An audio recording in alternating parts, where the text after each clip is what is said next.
Bonjour, 2017 est une année chargée en élections. Après la primaire de la droite et du centre et les primaires citoyennes, nous attaquons maintenant la campagne pour l'élection du prochain président de la République, donc des 23 avril et 7 mai prochains. Et ensuite, nous aurons les campagnes pour l'élection des députés des 11 et 18 juin prochains. Alors, avant qu'il soit trop tard, on avait envie d'interpeller tous les candidats sur un sujet essentiel, celui de l'accessibilité de leur campagne. Donc, nous sommes bien d'accord, je ne viens pas vous parler de votre programme sur le handicap, de l'AH, des MDPH, des AVS, etc., mais bien de ce que vous avez à faire pour vous faire comprendre de tous vos électeurs. Parce que votre but quand même, c'est de faire le plein des voix. Et si vous oubliez tous celles et tous ceux qui n'entendent pas, qui ne voient pas, qui ne comprennent pas, vous perdez beaucoup de monde. Alors, je ne viens pas vous faire la leçon sur la citoyenneté des personnes handicapées, mais bien vous rappeler quelques règles de bon sens pour que vous puissiez donc toucher tous vos électeurs et ne pas passer à côté de vos électeurs potentiels. Et puis aussi parce que si vous faites 5% des voix, la puissance publique vous rembourse la moitié de vos frais de campagne. Donc nous sommes un peu en droit d'attendre que vous meniez une campagne accessible et pas n'importe comment.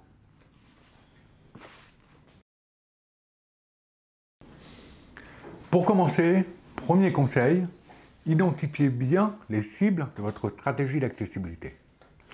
Toutes les personnes handicapées ne sont pas en fauteuil roulant. Certaines personnes ont un handicap moteur et vont se déplacer avec difficulté ou vont avoir du mal à utiliser la souris pour naviguer sur le site internet. Certaines personnes entendent mal, d'autres n'entendent pas. Certaines personnes communiquent en langue de signes, d'autres vont préférer lire le sous-titrage, d'autres encore vont chercher à mieux entendre.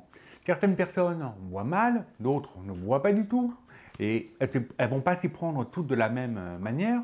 Certaines personnes comprennent moins vite que d'autres. D'autres vont paniquer face au sujet un peu compliqué des élections. Et tout ça, ça fait beaucoup de monde. Et pourtant, vous allez avoir à prendre en compte chacune de ces situations de handicap sur chaque élément de votre campagne. Vos vidéos, votre profession de foi, votre programme, votre site internet, vos meetings et aussi vos passages dans les médias audiovisuels. Deuxième conseil, soignez votre langue des signes. On l'a vu pendant les primaires, la présence des interprètes dans les meetings s'est clairement imposée dans le paysage, et ça, c'est plutôt chouette. Mais maintenant, il faut savoir pourquoi on le fait. Est-ce que c'est juste pour l'image et montrer qu'on pense à tout le monde, y compris aux sourds? Est-ce que c'est pour que les sourds votent pour vous parce qu'il y avait un interprète au meeting?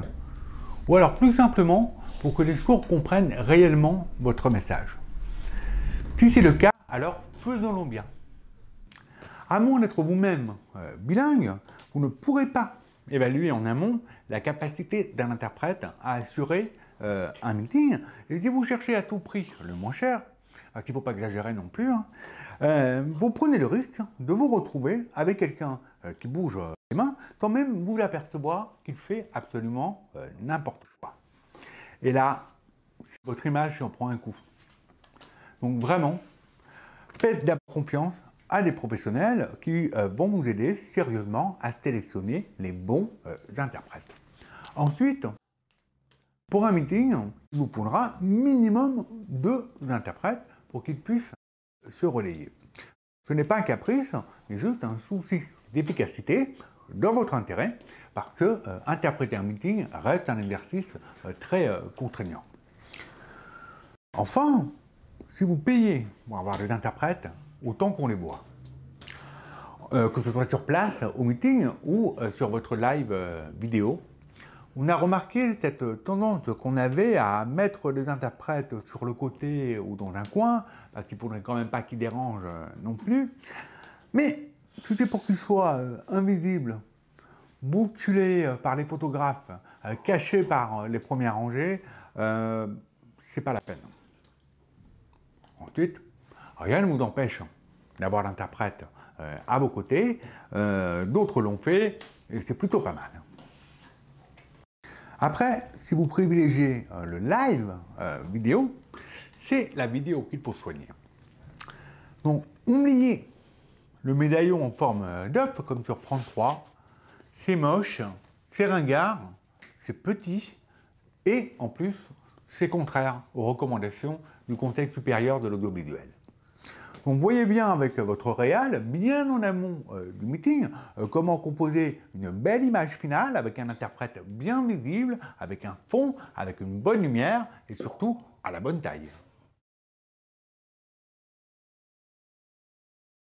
Certains vous proposeront peut-être d'assurer l'interprétation du meeting à distance via la webcam.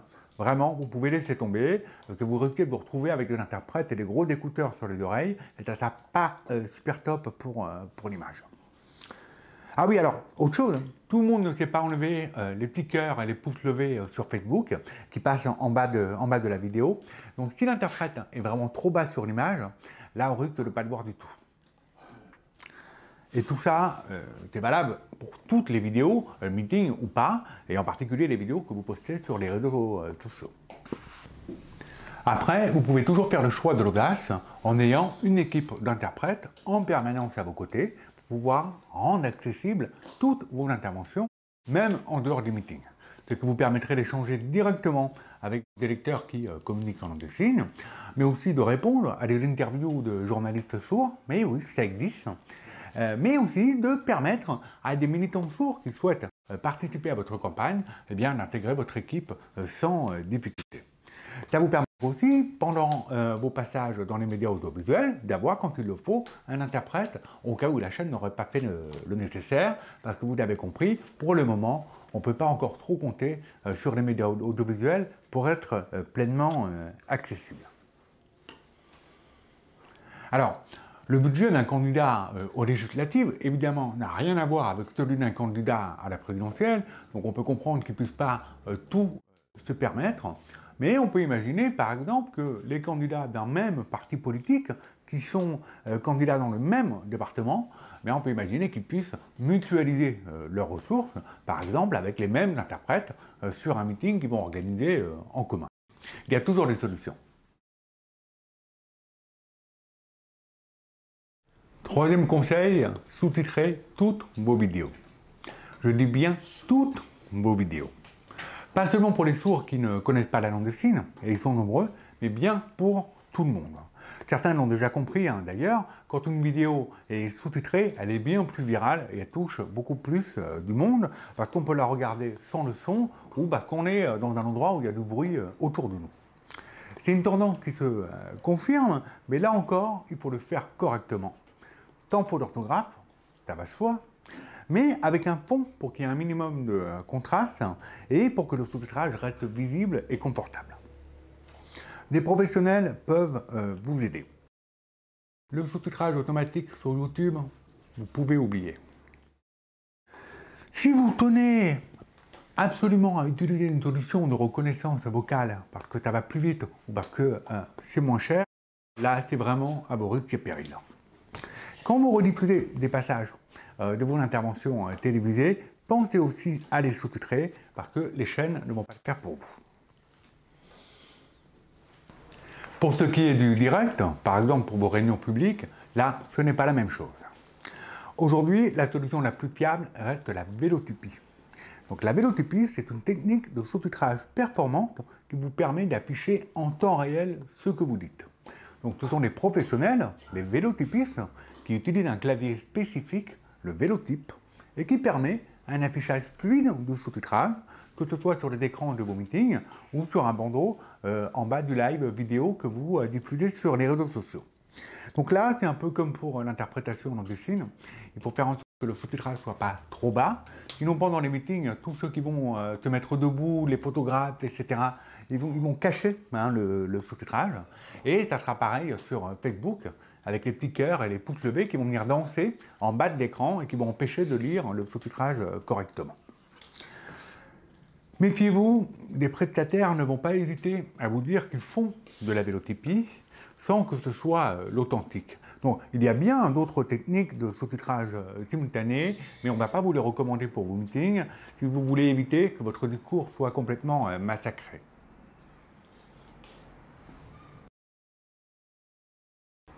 Quatrième conseil, utilisez des boucles magnétiques qui fonctionnent.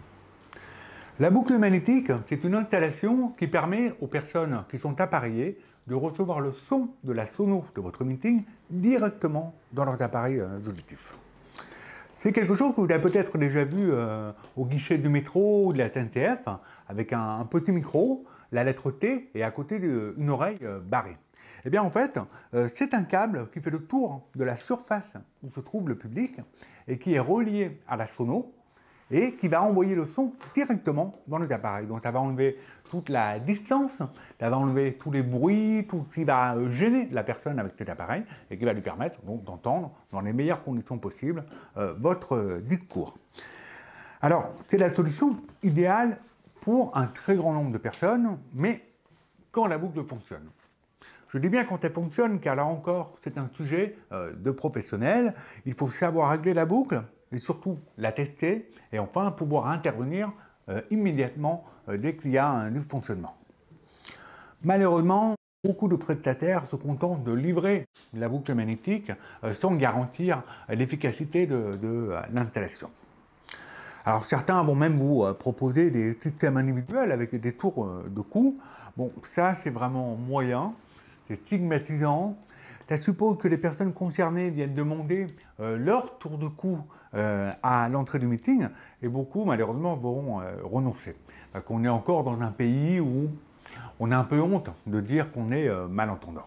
Et donc ça, c'est pas à nous de le juger.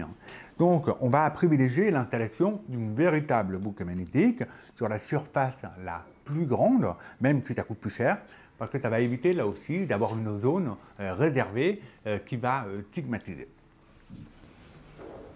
Pour récapituler, pour que votre campagne soit accessible à la diversité des 6 millions de personnes sourdes ou malentendantes, eh bien c'est langue des signes, sous-titrage des vidéos, vélotypie pour les meetings, boucle magnétique.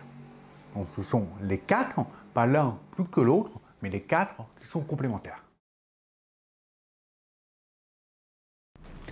5e conseil, pensez à l'accessibilité de votre clip de campagne officielle.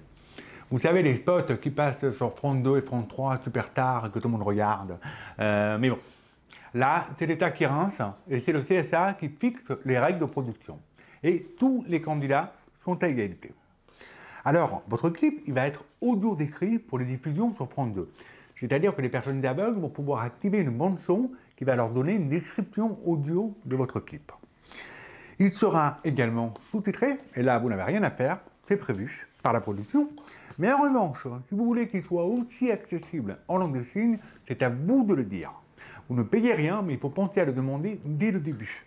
En 2012, un seul candidat l'avait fait, alors que c'est gratuit, donc c'est un peu dommage. Donc ne passez pas à côté de cette opportunité, parce qu'on pourrait penser que vous avez refusé qu'il y ait de la langue des signes sur votre clip. Ensuite, France Télévisions met tous les clips en ligne, et là, ils sont intégralement accessibles. C'est ça le service public.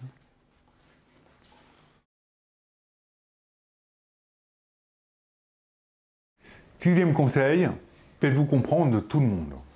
Vous allez rédiger des tracts, un programme, une profession de foi, vous allez vous faire plaisir avec des belles phrases, mais souvent, vous allez oublier de vous mettre à la place des électeurs qui ne vont pas y comprendre grand-chose.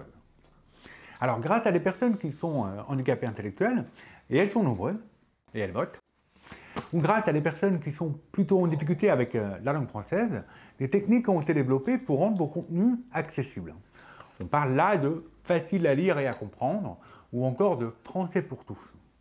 Ce sont des rédacteurs spécialisés qui reprennent vos contenus pour les rédiger dans un français accessible, et qui vont les faire relire par des personnes elles-mêmes handicapées intellectuelles.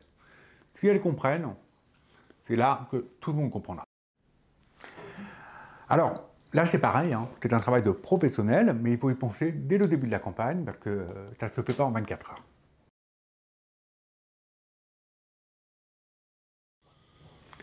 Septième conseil, organiser des meetings accessibles à tous les publics en pensant à tous les handicaps.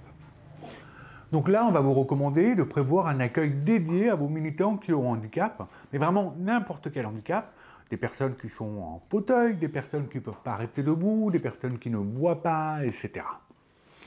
Donc certains seront contents d'être accompagnés à des places éventuellement réservées pour éviter la bousculade pendant le meeting. Mais surtout, n'imposez rien et évitez autant que possible les parkings de fauteuils roulants qui sont vraiment stigmatisants. Travaillez bien la signalétique du meeting pour que chacun sache facilement où aller et faites bien en sorte que l'interprétation langue des signes et le sous-titrage simultané soient bien visibles de toute la salle. Et surtout, pour chaque meeting, indiquez bien sur votre communication ce que vous avez prévu en termes d'accessibilité, parce que si personne ne le sait, personne ne va le deviner. 8e conseil, mettez le paquet sur l'accessibilité de votre site internet et de tous vos supports numériques, y compris pour votre communication sur les réseaux sociaux. Vous allez y mettre les moyens, et c'est normal, c'est là que ça se passe, mais c'est la même chose pour les électeurs qui ont un handicap. D'autant plus que vous aurez mis en œuvre tous les conseils précédents, c'est bien cette diffusion en ligne qui va véhiculer l'accessibilité que vous aurez développée. Mais il faut au préalable que votre site ait bien été prévu pour être accessible. Il y a des normes pour ça, pour que ceux qui ne voient pas, par exemple, puissent utiliser leur logiciel de lecture vocale ou leur plage braille, ou encore agrandir les caractères et changer les couleurs. C'est aussi, par rapport au handicap moteur, pour permettre à ceux qui ne peuvent pas utiliser la souris de pouvoir naviguer sur le clavier directement à partir des flèches. Alors on va aussi faire en sorte que la navigation soit d'emblée simple et que tout le monde puisse y retrouver dans les différentes rubriques de votre site internet.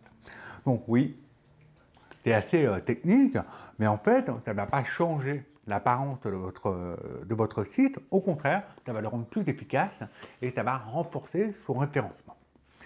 Alors, c'est à vos équipes digitales d'être formées pour ça. C'est aussi à vous de vous en assurer.